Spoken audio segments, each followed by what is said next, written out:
የአሜሪካው ፕሬዝዳንት ዶናልድ ትራምፕ በኢራን ላይ ለሰነዝር የነበረውን ጥቃት አቁሜዋለሁ ብለው መናገራቸውን ተከትሎ የኢራን ሚዲያዎች በፕሬዝዳንቱ ላይ እያላገጡ ይገኛሉ። ሞኙ ትራምፕ የሚለው ቅጽልም ተሰጥቷቸዋል በኢራን መንግስታዊ መገናኛ ብዙሃን። ጉዳዩ እያነጋገረ ነው። ሲኤንኤንም በዚህ ጉዳይ ላይ የሰራው ሀተታ የብዙዎችን ቀልብ ስቧል። የአሜሪካው ፕሬዝዳንት ዶናልድ ትራምፕ በተከታታይ ኢራንን ከደበደቡ በኋላ ተጨማሪ መሰረተ ልማቶችን እንደሚመቱ እየዛቱ ባሉበት ሰዓት ነው ይህንን የኋላ ዙር ጥፋት ያመጡት። ፕሬዝዳንቱ በቀጣይ ጥቃት አያደርሱም ማለት ባይቻልም በዚህ ሰዓት የተናገሩት ነገር ግን ከኢራን ሹፈት እንጂ እሰየው የሚል ድምፅ አላመጣላቸውም። ይህ እንደተጠበቀ ሆኖ የአሜሪካው ፕሬዝዳንት ዶናልድ ትራምፕ የጋዛን ካርድ አሁንም መዘውታል ተብሏል። የጋዛን ካርድ የመዘዙበት መንገድና ሐማስም አጋጣሚውን የተጠቀመበት እስራኤልን ለማሳጣት የሞከረበት መንገድ ብዙዎች አሁንም እየተነጋገሩበት ይገኛሉ። የአሜሪካው ፕሬዝዳንት ዶናልድ ትራምፕ የመካከለኛው ምስራቅ ቀውስ በአንድ ኢራን ብቻ አሊያም በአንድ ጋዛ ብቻ እንደማይፈታ ይልቁንም የተወሳሰበና የተጠላለፈ እንደሆነ በሚገባ የተረዱ ይመስላል ተብሏል። እናም ይህንን በተመለከተ እየወሰዷቸው ያሉ እርምጃዎች በቀላሉ የሚታዩ እንዳልሆኑ እየተገለጸ ይገኛል። ፒያሳ ኔትወርክን ስትከታተሉ ሁሉንም በጥልቀት ታገኛላችሁ። ፒያሳ ኔትወርክን ሰብስክራይብ፣ ላይክ እና ሼር በማድረግ የፈጣን የተአማኒና የጥልቅ ዘገባዎች ቤተሰብ ሁኑ ስንል በአክብሮት እንጋብዛለን። ቪዲዮውን ላይክ በማድረግና አስተያየቶችን በመጻፍ ጀምራችሁ ለሌሎች እንዲደርስ አድርጉ ስንል በትህትና እንጠይቃለን። አሁን ወደ ያዝናቸው ዋና ዋና ጉዳዮች እናልፋለን። አሜሪካው ፕሬዝዳንት ዶናልድ ትራምፕ የኢራንን ጥቃት በተመለከተ የሰጡት አስተያየት መነጋገሪያ መሆኑ አልቀረም። የአሜሪካው ፕሬዝዳንት በኢራን ላይ ለፈጽመው የነበረው መጠነ ሰፊ ጥቃት ለጊዜው ጋብ ተደርጓል ሲሉ ነው በትሩዝ ሶሻል ማህበራዊ ገጻቸው ላይ የተናገሩት።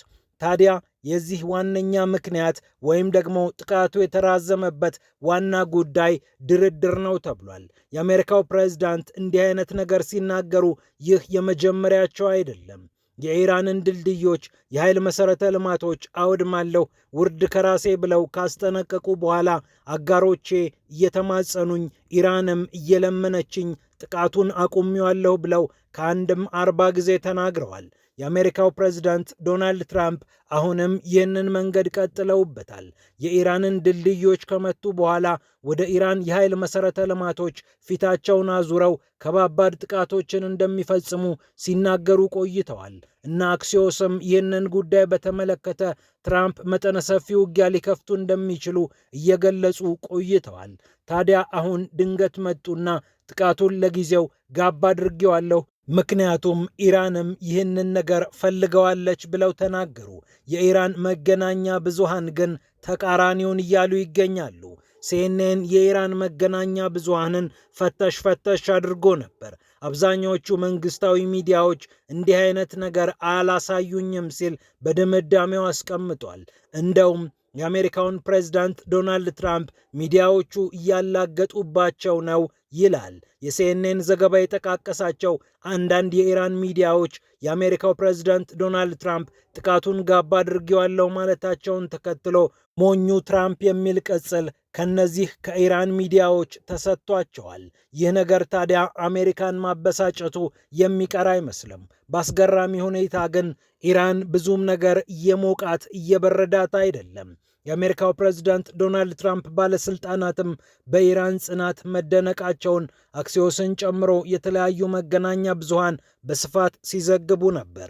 ኢራን ይህንን ጦርነት ረጅም ርቀት ማስጓዝ እንደምትችልም እያሳየች ባለችበት በዚህ ሰዓት ትራምፕ ላይ ማላገጥ የኢራን ሚዲያዎች ዋነኛ ስራ ሆኗል ተብሎ መጠቀስ ይችላል። የአሜሪካው ፕሬዝዳንት ዶናልድ ትራምፕ የተለያዩ ጥቃቶችን ለጊዜው ጋብ ያደረጉት በዋናነት በአጋሮች ምክንያት መሆኑን በተደጋጋሚ እየገለጹ ይገኛሉ። ከሰሞኑ በሆርሙዝ የሚተላለፉ መርከቦች ለአሜሪካ መክፈል አለባቸው ብለው ከተናገሩ በኋላ ሐሳባቸውን ቀየሩ። የገልፍ ሀገራት አማክረውኝ፣ አነጋግረውኝ፣ ተለማምጠውኝ በአሜሪካ ኢኮኖሚ ላይ ብዙ ቢሊዮን ዶላሮች ኢንቨስት አደርጋለሁ ብለው ነግረውኛል። ስለዚህ ይህንን ሐሳብ ትቼዋለሁ ብለው በአደባባይ ተከሰቱ።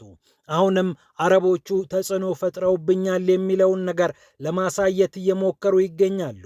አንዳንድ መገናኛ ብዙሃን ሳውዲ አረቢያ እዚህ ውስጥ አለችበት ባይ ናቸው። በተለይ አልጋ ወራሽ መሐመድ ቢን ሰልማን ጉዳዩን በተመለከተ ከትራምፕ ጋር የመከሩት ምክር መነጋገሪያ ሆኗል። እኒህ አልጋ ወራሽ በሳውዲ አረቢያ ብቻ ሳይሆን በመካከለኛው ምስራቅ አልፎ ተርፎም በዓለም ፖለቲካ ተጽዕኖ ፈጣሪ ሰው ናቸው። ኤምቢኤስ ለትራምፕ እንዲህ ሲሉ ነገሯቸው። ከኢራን ጋር ያለውን ግጭት ለዘብ ማድረግ እንደሚፈልጉ፣ አሜሪካ በዚህ ውስጥ ተጨማሪ ሚና እንዲኖራት እንደማይፈልጉና የሁቲዎችንም ጉዳይ በተመለከተ ሪያድ በራሷ መንገድ መጨረስ እንደምትፈልግ አመላክተዋቸዋል ነው የተባለው። የአሜሪካና የሳውዲ አረቢያ ጦር በኢራቅ በሚገኙ የኢራን ደጋፊ ኃይሎች ላይ የወሰዱት እርምጃ ቀጣይነት እንዲኖረው እንደማይፈልጉም መሐመድ ቢን ሰልማን ተናግረዋቸዋል ነው የተባለው። ይህ ጉዳይ ትራምፕ በአካባቢው ተጨማሪ አጋሮች እስካላገኙ ድረስ ጦርነቱን መቀጠል ያስቸግራቸዋልና ለጊዜው ጋብ ማድረግ እንደፈለጉ ነው እየተገለጸ የሚገኘው። የኢራንና የአሜሪካ ወገኖች ድርድር እያደረጉ ነው፣ እየተነጋገሩ ነው የሚለው ዜና እዚህም እዚያም ቢሰራጭም ኢራን ግን ጉዳዩን በተመለከተ እየተደራደርኩ ነው፣ እየመከርኩ ነው ማለትን ብዙም አልመረጠችም። እንደውም ትራምፕ ማድረግ የሚችሉትን ነገር ሁሉ አድርገው ጨርሰዋል። ሞኙ ትራምፕ አሁንም እንደ ትላንቱ የትላንቱን ነገር እያወሩ ማውራት ቀጥለዋል በማለት ሚዲያዎቻቸውም እያላገጡባቸው ይገኛሉ። የአሜሪካ የውጭ ጉዳይ ሚኒስቴር መስሪያ ቤት ኢራን ትመታለች የሚለው የትራምፕ ማስፈራሪያ ከመምጣቱ አስቀድሞ ዜጎች ሆይ በመካከለኛው ምስራቅ ያላቸውን እንቅስቃሴ ገድቡ ሲል ማስጠንቀቂያ ማውጣቱ የሚታወቅ ነው። ልትጓዙ ያሰባችሁ እግራችሁን ሰብስቡ፣ መውጣት ያለባችሁን በፍጥነት ወጥታችሁ ደህንነታችሁን አስጠብቁ፣ ካልሆነ በአካባቢው ከባድ ግጭት ስለሚፈጠር ችግር ውስጥ ትገባላችሁ የሚል ነበር ማስጠንቀቂያው። በረራዎች ሊቋረጡ ይችላሉ፣ እንግልቶች ሊደርሱባችሁ ይችላሉ ተብሎ ሞቅ ተደርጎ የቀረበው የአሜሪካ የውጭ ጉዳይ ሚኒስቴር መስሪያ ቤት ሪፖርት ብዙዎችን ሲያነጋግር ነበር። የአሜሪካው ፕሬዝዳንት ይህንን ማስፈራሪያ ካስቀረቡ በኋላ ነው ሐሳባቸውን ለወጥ ያደረጉት። ይህ እንደተጠበቀ ሆኖ የመካከለኛው ምስራቅ ጉዳይ በአንድ ገጽ የሚፈታ አይመስልም። በኢራን ጉዳይ ወይም በጋዛ ጉዳይ ብቻ ለብቻው ተነጥሎ የሚታይ ነገር እንደሌለ አመላካች ተደርጎ እየተወሰደ ይገኛል። የአሜሪካው ፕሬዝዳንት ዶናልድ ትራምፕ በዋናነት የኢራኑን ችግር ለመፍታት ከጋዛ መነሳት ያስፈልጋል የሚል እምነት እየያዙ ይመስላል ይላል የሲኤንኤን ዘገባ። የአሜሪካው ፕሬዝዳንት በጋዛ ሐማስን አሳምነው ትጥቅህን ትፈታለህ፣ እስራኤልም ከጋዛ ትወጣልሃለች ብለው እያነጋገሩ የሚገኙበት ዋነኛው ሚስጥር ኢራን ነች ተብሏል። ምክንያቱም የጋዛው ጉዳይ ተፈታ ማለት እስራኤል ላይ ጫና ይፈጠራል። ከዚህ ደግሞ ብዙ እጠቀማለሁ ብላ ኢራን እያሰበች እንደምትገኝ ተገልጿል። እስራኤል በኢራንም ሆነ በሌሎች አጋሮች ላይ እንዳትተኩስ የአሜሪካው ፕሬዝዳንት ማድረግ የሚችሉበት ዋነኛ ጥበብ የጋዛውን ጉዳይ ማስተካከል ነው። ሐማስ ለረጅም ዘመን እምቢ ብሎት የነበረውን የትጥቅ ማስፈታት አጀንዳ አምጥተው ትጥቅ ትፈታለህ፣ እስራኤልም ትወጣለች ብለው የሚያስማሙ ከሆነ እስራኤል ወደ ተለያዩ አቅጣጫዎች የምትተኩስበት ሁኔታ ጋብ ይላል። እስራኤል በረድ ካለች ደግሞ ኢራንንም ተይ ለማለት እንደሚመቻቸው ነው እየተነገረ የሚገኘው።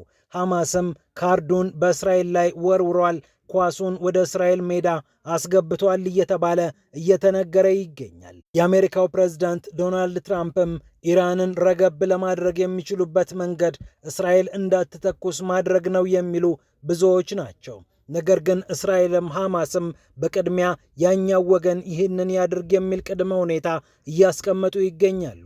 እስራኤል ቅድሚያ ሐማስ ትጥቅ ይፍታ ይላል። ሐማስ ደግሞ እስራኤል ቀድማ ከጋዛ ትውጣ እያለ ይገኛል። ይህ ዶናልድ ትራምፕን እንደሚወጥር ይጠበቃል። ነገር ግን የኢራኑን ጉዳይ መቋጨት ቢያቀታቸው እንኳ የጋዛውን ጉዳይ አጀንዳ አድርገው አምጥተውታልና ትራምፕ በዚህ በኩል አንድ ነገር እያሰቡ እንደሚገኙ አመላካች ነው። የኢራንን ጉዳይ አልፈቱም እንዳይባሉ የጋዛውን አጀንዳ ብቅ አደረጉትና ነገሮችን ለዘብ ለማድረግ እየሞከሩ ያሉ ይመስላል። ምክንያቱም በኢራን ጉዳይ ብቻ ዓለም እንዳያወግዛቸው የጋዛውን ነገር አመጡትና ትንሽ አጀንዳውን ቀየር የማድረግ ሥራ ወይም ትኩረት የመሳብና የመበተን ሥራ እየሰሩ እንደሚገኙ በርካቶች እያነሱ ይገኛሉ። ፒያሳ ኔትወርክን ስትከታተሉ ስለቆያችሁ ክብረት ይስጥልን ብለናል። ፒያሳ ኔትወርክን ሰብስክራይብ፣ ላይክ እና ሼር በማድረግ የፈጣን የተአማኒና የጥልቅ ዘገባዎች ቤተሰቡን ስንል በአክብሮት እንጋብዛለን። ብስራት ከፈለ ነበርኩ። ሰላም ለዓለማችን።